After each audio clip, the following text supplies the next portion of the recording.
दौरे की प्रधानमंत्री नरेंद्र मोदी पश्चिम बंगाल के बाद बिहार पहुंचे और वहां बेतिया में विकसित भारत विकसित बिहार कार्यक्रम को उन्होंने संबोधित किया और कहा कि विकसित भारत के लिए बिहार का विकसित होना भी बेहद जरूरी है।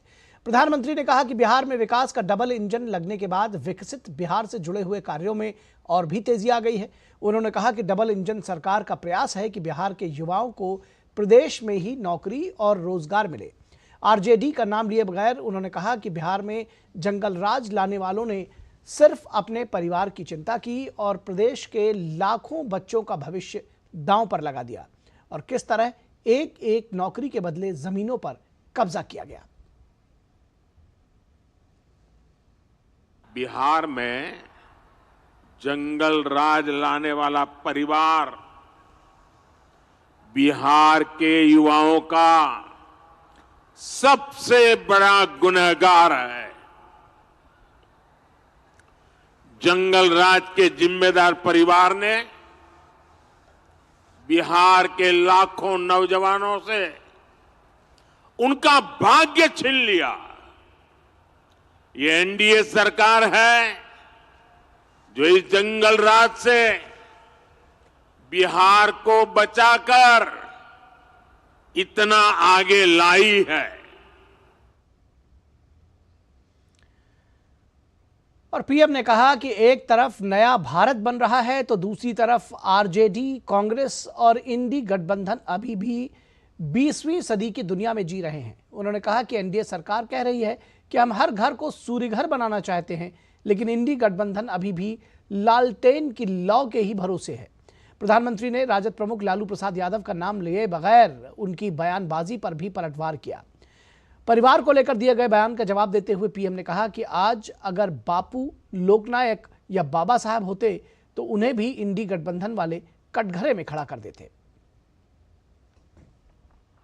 जब तक बिहार में लालटेन का राज रहा तब तक सिर्फ एक ही परिवार की गरीबी मिटी, एक ही परिवार समृद्ध हुआ।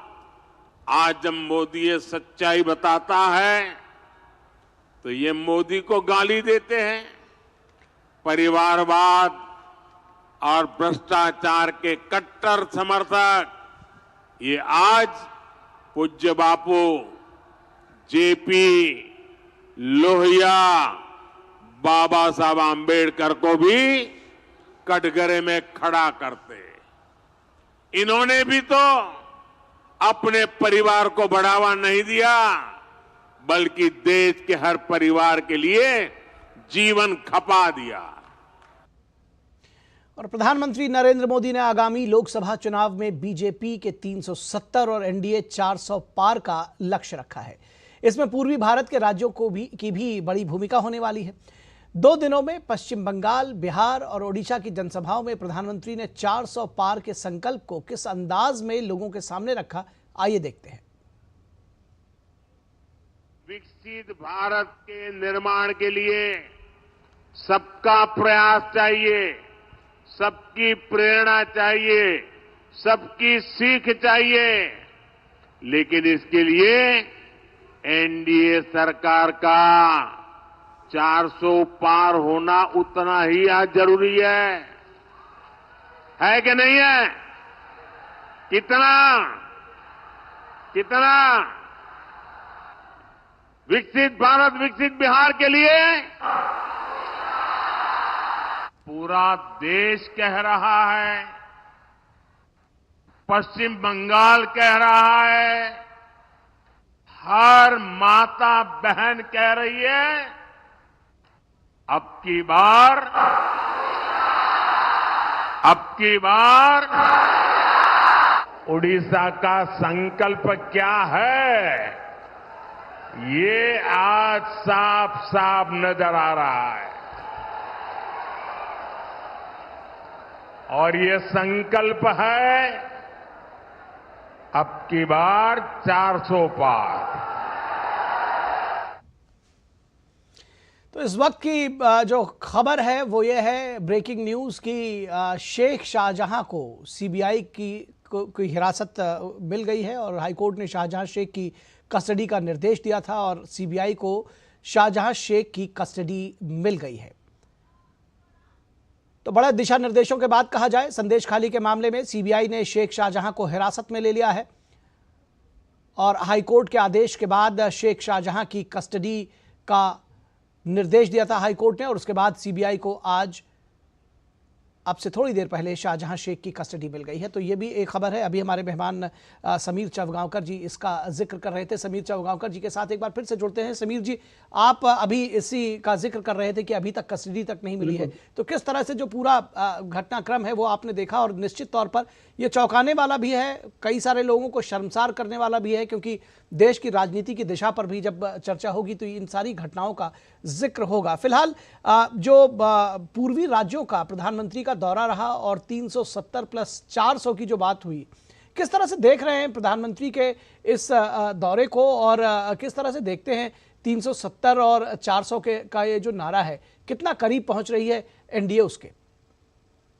देखिए, अगर भारतीय जनता पार्टी की बात करें और प्रधानमंत्री मोदी की बात करें तो इस समय उत्तर पूर्वी भारत के 4 राज्य हैं, और 4 में से 3 राज्यों में भारतीय जनता पार्टी की सरकार नहीं है। पूर्वी राज्य के 4 राज्यों की अगर हम बात करें तो इसमें बंगाल आता है, बिहार आता है, झारखंड आता है और उड़ीसा आता है। इन 4 राज्यों से मिलाकर 117 सीटें लोकसभा की आती है, और सबसे ज्यादा जो चुनौती भारतीय जनता पार्टी के सामने वो उड़ीसा है, जहां नवीन पटनायक जी की सरकार है, बंगाल है जहां ममता जी की सरकार है, और झारखंड है जहां हेमंत सोरेन की सरकार है।